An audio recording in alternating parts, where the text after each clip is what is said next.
Welcome to the Pitchwerks podcast. I'm Scott McTaggart. Over the last 20 years, I've been a sales rep, a marketer, a manager, an executive, a consultant, and an advisor. This show is designed to give you access to my list of contacts so that you can learn more about how to present your ideas at work and succeed in your career. Startups and salespeople, marketers and managers from the Epicast Network in Pittsburgh. It's the Pitchwerks podcast. And then it turned out he was looking at my old website. I said, what did you like about my website? He said, oh, this, and the other thing. And I thought, I haven't had that up in a while. I wonder if he went to the old one. The old one was still there, and that's the one he went to. Hey, everybody, it's Scott. Welcome back. It's Wednesday. It's the Pitchwerks podcast. I'm very glad to have you back. Special treat for you this week. My good friend John Seiffer is here, and he wants to talk to you about his consultancy, which is focused on bringing your business out of puberty. What I like about John's approach is that he's going to talk to you about how a business grows and evolves and the necessary organization that takes place or doesn't take place and then creates a certain degree of frustration. I think a lot of us are so happy to have a startup, so happy to be working on this idea that fuels us, that sometimes we forget there's an organization that needs to sort of fall into place in order to make it all make sense, make it profitable, make it a continuing concern. Obviously, if you've listened to us before, I am known for nagging on you for ratings and reviews and such things, and today is no different. So whether you found us through iTunes or Google Play Music, can you do me a favor and do it for all of us? Just give us a rating, give us a review. This helps other people to find the program. Look us up the way you always do, Pitchwerks, Pitchwerks, and say, this is a 5-star program, and I think these are all quality people that are involved in it. Or this is a 1-star program, and I regret having ever traversed through this part of the internet. Whatever you decide is fine. I do appreciate the feedback. Don't forget there's a website associated with everything that we do. It's at pitchwerks.com. Again, put the E in works, Pitchwerks, and you're going to use that same handle to find us on social media. So whether it be LinkedIn or Twitter or Facebook, Instagram, not Snapchat. I'm still not hip to that thing. Look us up, send us some feedback. I'd appreciate it quite a bit. Now, without any further ado, here is John Seiffer. You can find his website at ceobootcamp.com. All right, we're here in the Epicast studios with John Seiffer. John, you finally made it. I invited you to come in, and I know it took a bit to get you in here. How's it feel? Oh, it's great. It's great being here. I'm really glad you came. Yeah. Especially because, and we've talked about this before when there weren't microphones involved, that the rubber needs to meet the road in real life. And it seems like that's what you talk to people about a lot. Yeah. Maybe you could kind of tell people what your consultancy is about. So I help people get their companies through puberty. Okay. What that means is if you look at a startup with 4 or 5 people in a room, they don't need a lot of structure. They don't want a lot of structure. It hurts them to have structure. If you have 100 people and you don't have any structure, you're in trouble. You have an organization at 100, 150 people, and you can grow that to 1,000 people, 10,000 people without really changing the organizational structure much. Yeah. As an organization grows, it allows people to specialize. So you can get individuals who have deep knowledge and expertise in very narrow areas. Oh, yeah. But in order for them to do something as a group, you need a layer of coordination. And here's why. When you're that early stage with just a few people, you're still doing all the stuff that a huge corporation does. Yeah. You're making something, you're selling it, you're tracking the money, you're managing people, you're dealing with this, you're doing all that stuff. You're just doing it very intuitively. Yeah. And very from the gut. And everybody's a generalist, so everybody's handing stuff off back and forth, et cetera. When you get bigger, you can't afford to do it that way. You need some process, some procedure, some structure to help people focus and to help people do their best work. Okay, so let me ask you the hard question first. Yeah. Which is, it sounds like to a certain extent you're asking people to face something they don't want to face. Am I right in that? It's not usually they don't want to face it. It's usually they've never done it before, particularly a CEO or a founder or oftentimes a second generation of a family-held company who has grown up around the product. They're great at the product. They're good at sales. They can sell. but they have never been in an organization, so they don't know how to take that wisdom that lives in like 5 people's heads and disperse it throughout the organization. They love the company. Yeah, they love it. And they are the company in certain respects. And here's why I think entrepreneurs get a bad rap as being control freaks. Yeah. I don't think they are. There are some, okay, obviously. Right. But I don't think a lot of them are. They're just very intuitive and not procedural. So they see something going off the rails and they just know that's the wrong thing. So they grab it back and they go, no, that's not the way to do it. Yeah. I'll do it. And instead of saying, wait, how do I do it? How do I know what's right, what's wrong? What can I figure out here to train other people and to make it consistent? Let me give you an example of it being done right. My insurance company, Amica Insurance, which I've had for years because I've never shopped anywhere else because they're so good. We were going through this weird thing. I got divorced. My kids were half and half in my house and the mom's house. I had the insurance, but they were living at her house and all this weird stuff. Yeah, it's a complex situation. Yeah, and so, but the insurance was kind of weird too.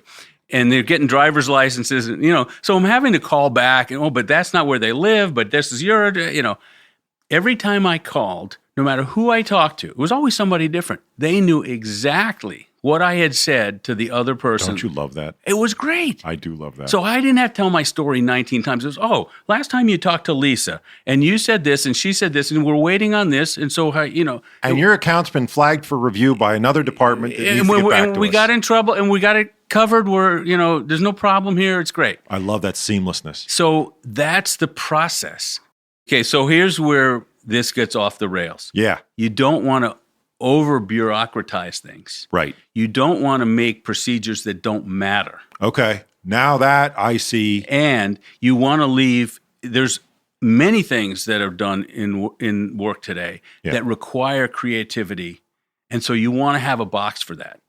You want to be able to say, do this, turn it over to somebody who's a magician at writing code or working with a client or doing a sales pitch or whatever.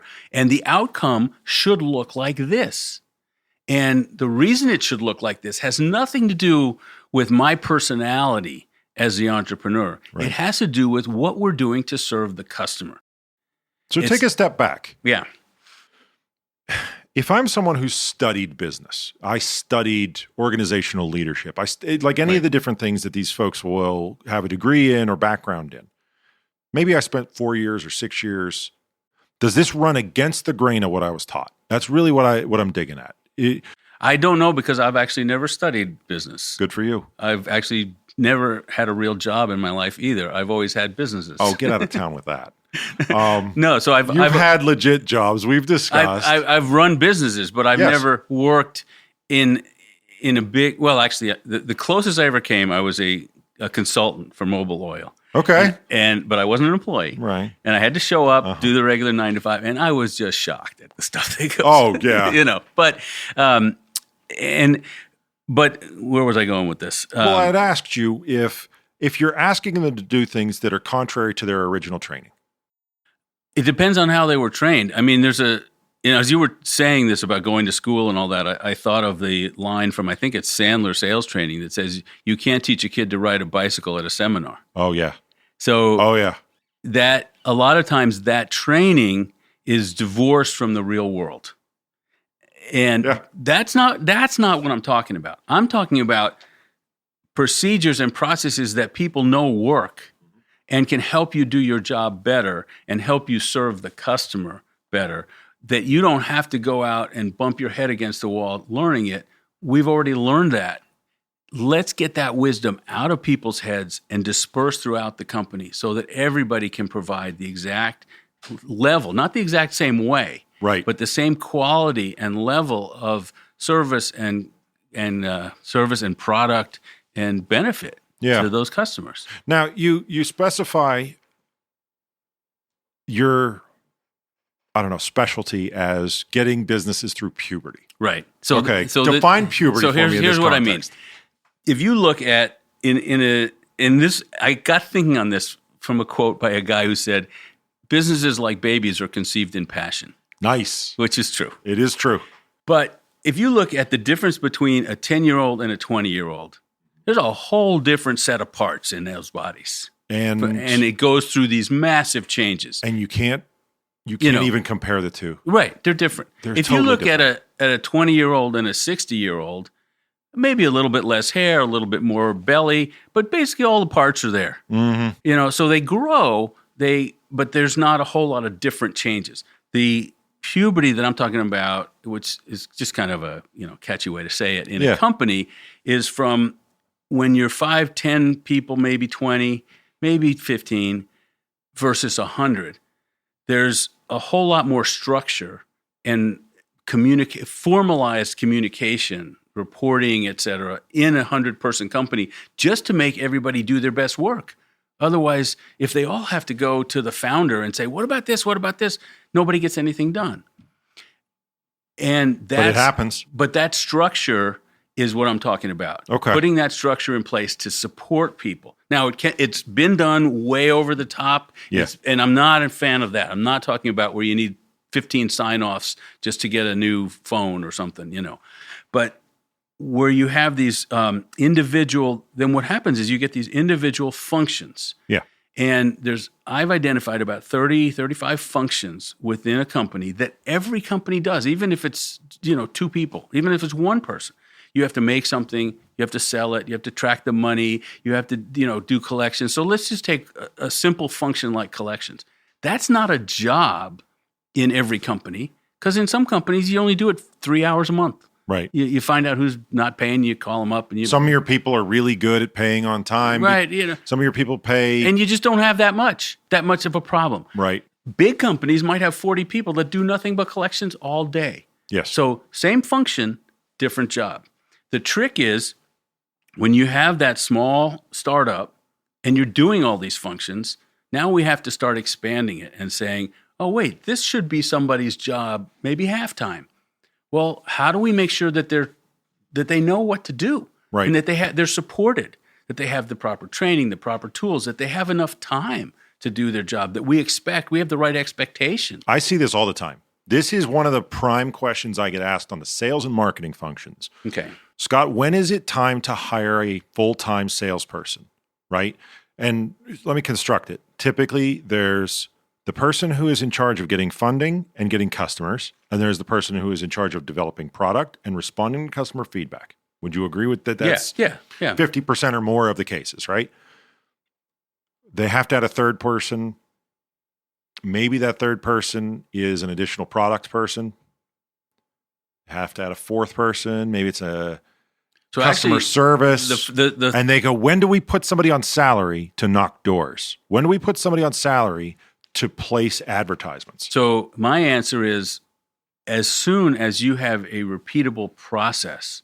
Love this answer. For sales. Yeah. Because it's a process. At first, you're just doing it, especially if it's a business started by engineers or wonks or people who aren't salespeople. Yeah. And all of a sudden they're selling something. Oh my God, how did I do that? Is that a fluke? But then it happens again. And then it happens, well, where is that happening? Is that happening because of the website? Is it happening because of the interaction? Is it how much is because of the product? Once you have it to where it's repeatable, and it's a process, and you can train somebody else to do it the way it needs to be done for your customers, not because this is how I did it. Yeah. Not from a personal side. This other place I used to work, this is when we hired a salesman, is not an answer. Right. Yeah. Right. That's not a good answer. Price figures in though. Yeah. So because you're still experimenting at that early stage, are these things selling because they're too cheap? Are they so far under market, right? Or perceived to be so much higher value? So you do some experiments. Yeah. You raise your price. And in my belief is you should raise your price until you get pushback. Yes. And keep it there where you're getting a little bit of pushback, as long as you have a really good product. Are you a person who believes in like a sweet spot on close ratios, where it's like, okay, if you close more than 80%, your price is too low? I don't think there's one size fits all for that. I don't think so either. But there are people who kind of worship, in this particular church, and they say, if you close 100%, something's too easy. You're missing out on profit opportunity and that kind of a thing. And obviously, you can make the argument that it goes the other way too. If you only close 5% of your deals, I would say, look, try it. Do an experiment. Yeah. Raise the price. You may have to package it a little bit differently to get away with raising a price. Yeah. Because, nobody wants to say, I just bought the same thing that this other guy bought for less, Yeah. But make it a little different. Figure it out and see what, here's the other piece that's part of that is your competition. There's basically 3 ways to price something: up, down, and sideways. So up pricing is cost plus. So you figure out your cost, you add a profit margin, you work it up, and you say, here's my price. Yep. Down is called value pricing.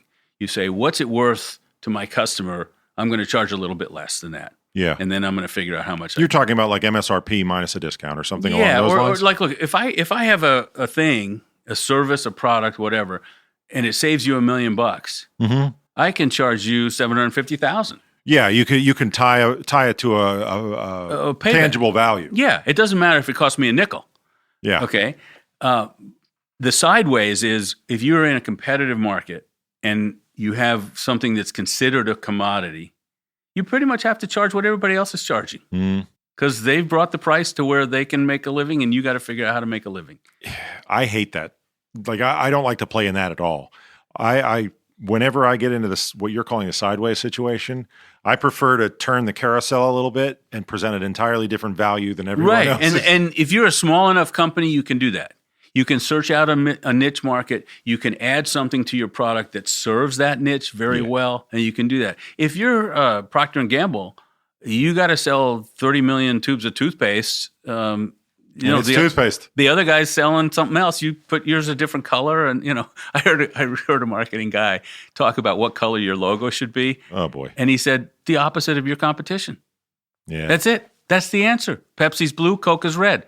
Home Depot's orange, Lowe's is blue. And I started looking around and going, holy cow. He's not wrong. He's not wrong. No.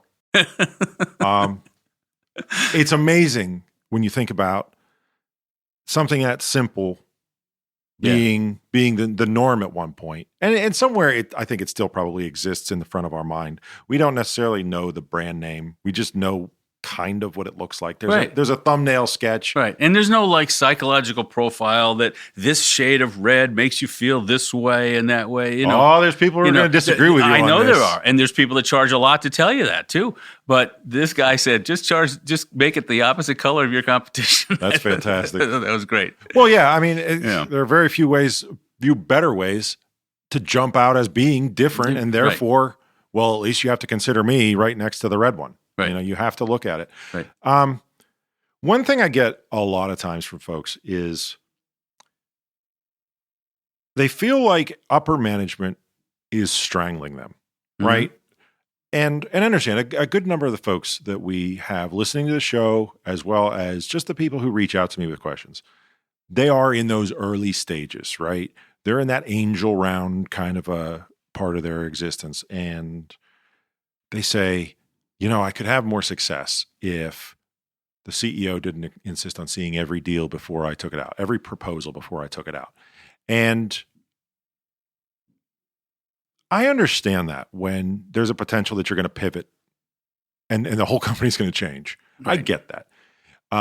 But then to my surprise, a lot of times I find a 6-person sales team has this problem where literally everything has to cross the big boss's desk.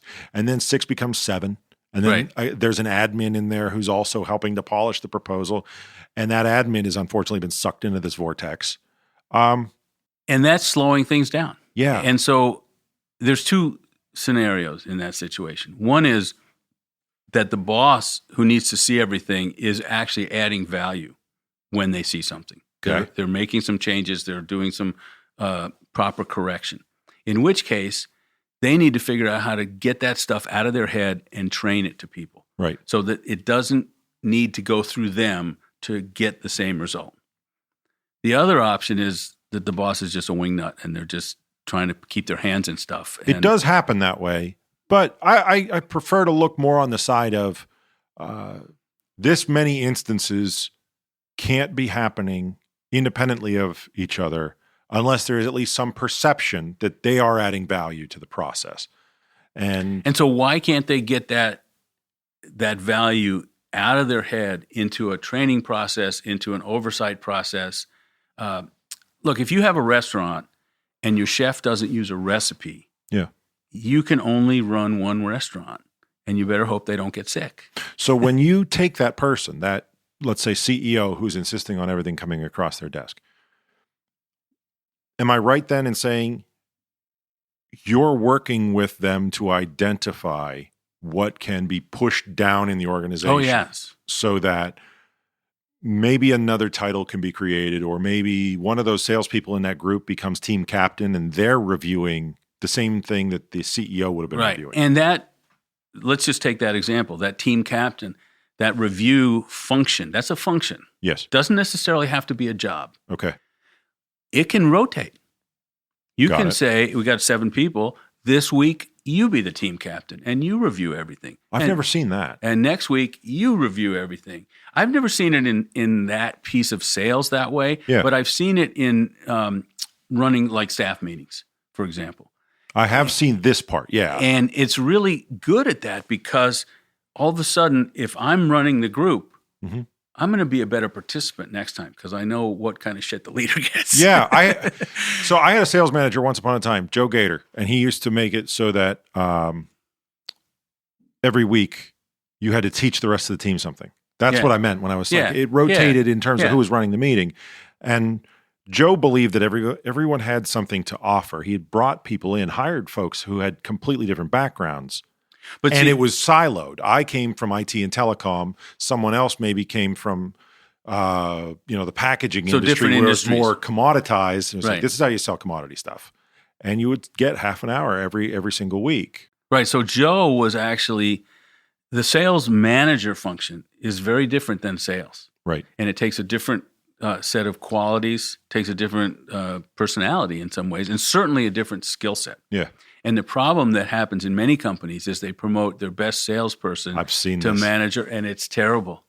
Look, Michael Jordan was a great player, was a lousy manager. Wayne Gretzky, terrible coach. Happens all the time. And I go back, I have not done any studies on this, so somebody can take this as a PhD thesis if they want. I think it's because those guys are intuitive. They know how to do the job so well. Yep. They can't imagine anybody else can't figure that out. Okay, so let me give credence to that. So I was raised by 2 salespeople, right? Enterprise, B2B, large number, global account type of salespeople. I didn't have any choice in this, right? Every night at the dinner table was training, whether you knew it or not. And were they in the same company? No, they were not. And it actually gave me a little bit of diversity of experience as we're talking about this. So move on then to when I'm actually able to go out and join the workforce and find out these things for myself. I'm operating under the fantasy that everyone else wants to be an expert in their field, which is that's the wrong assumption from Jump Street anyway. Right.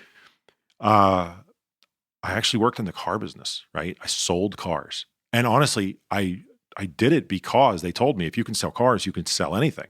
Yeah. And it was a challenge. I was young and I was too dumb to realize that, maybe that's not the best use of your time. I'm better for the experience. But just because someone says it's hard does not mean you have to do it. Anyway, I'm in the car business and there's this gent who he's a machine. He's an absolute machine. He's doing volume.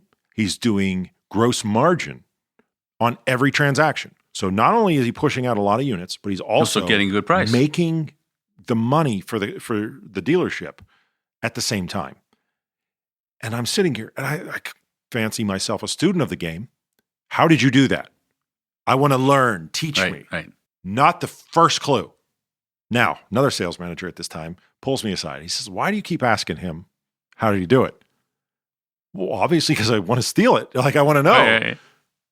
He has no idea how he does it, Scott. That's literally the story. He goes, and I continue to use this phrase. He goes, he does it through sheer force of will. That's like asking someone how they breathe. He doesn't know. Just one day he fell off the turnip truck, sold a car, and was like, I could probably get paid for this. Exactly. And there are some definite intuitive players out there. Right. And so this is not to say you shouldn't have those. Right. But you can't scale a company if it depends on that kind of heroic effort at every department. When you're selling consulting services. Yeah. And let's take it out of necessarily when you're selling John Seiffer, you're selling yourself and the way you do things. Let's make it more generic, right? Okay. What's the right way?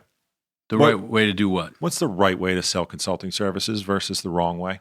So there's two basic pieces to it. One is the kind of consultant that comes in and does the work.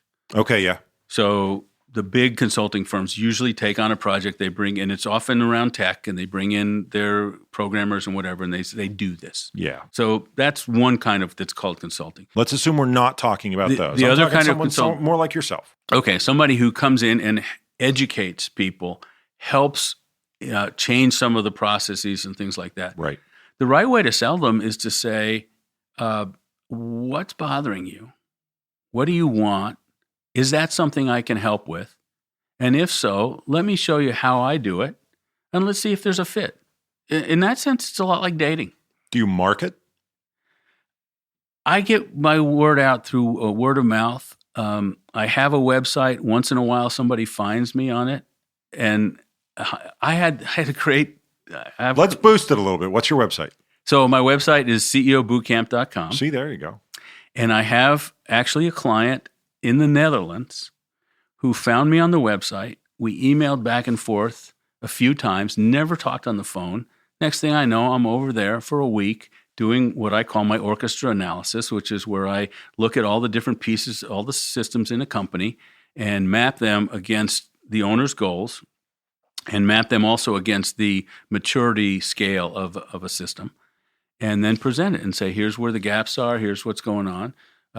I've come back again to facilitate a strategic action or an annual strategic planning session with them, which they never had before.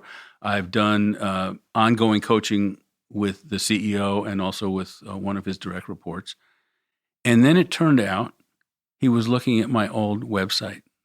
I said, what did you like about my website? He said, oh, this, and the other thing. And I thought, I haven't had that up in a while. I wonder if he went to the old one. The old one was still there. And how about that's the one he went to. So, boy, it's hard to know, right? Yeah. So the real way I do it is I'm out. I do a lot of mentoring for startups. Startups is not my market so much because they don't have the organizational complexity to need me, and they don't have any money. You are well known in this area. Before we started recording, I had mentioned all the different people who, they tried to savvy me up to John Seiffer. Oh, you got to meet this guy. Oh yeah, what's his name? His name's John Seiffer. He does this great stuff with CEOs and talks about how you take your company sort of out of startup mode and into the next phase. And I already know John Seiffer, and I've known him for a few years now. Right. So I get, I go to the colleges when I can to be help with pitch contests and things like that. Mm-hmm. I'm on the board of the Pittsburgh Entrepreneurs Forum, which people should go to pghef.com and look at the events that we do. Some things like that. So that's kind of how I get known. And then I end up talking to entrepreneurs and I say, what are you frustrated with? And if it's something I can help with, I say, here's what I do and let's talk some more. Yeah, you're definitely in circulation. And I think that probably helps quite a bit. Yeah. Being a known quantity to a certain extent has to be much simpler than, hi, you don't know me, but I'm the guy who does business consulting. Well, and the other thing you asked about how to sell consulting generally, the way I do it, it's a personal thing. Mm-hmm. It's not like it's not even like going to a doctor where you definitely want a personal relationship with your doctor, but there are certain medical processes that you pretty much can figure out everybody's going to do them. Right. Yeah. But a lot of consulting, it's really how do you do it? How do you have a relationship with that person? I do a lot of consulting, but there's a coaching touch to it. Mm-hmm. And that's where the personal relationship comes in. I get to know the people and they need to know me, and there has to be a chemistry there. How do I know that I'm at the stage where I need to call you? When things are frustrating, when the growth of your company is frustrating to you, mm-hmm. and I don't mean frustrating because it's hard. If it's hard, that's what you signed up for. Sorry, right. That's why you're. It's not a hobby; it's a job. That's why you're an entrepreneur. But if it's frustrating because the pieces just aren't fitting together right, the market demand is there, but we can't seem to get it captured properly. You just don't know how those pieces fit.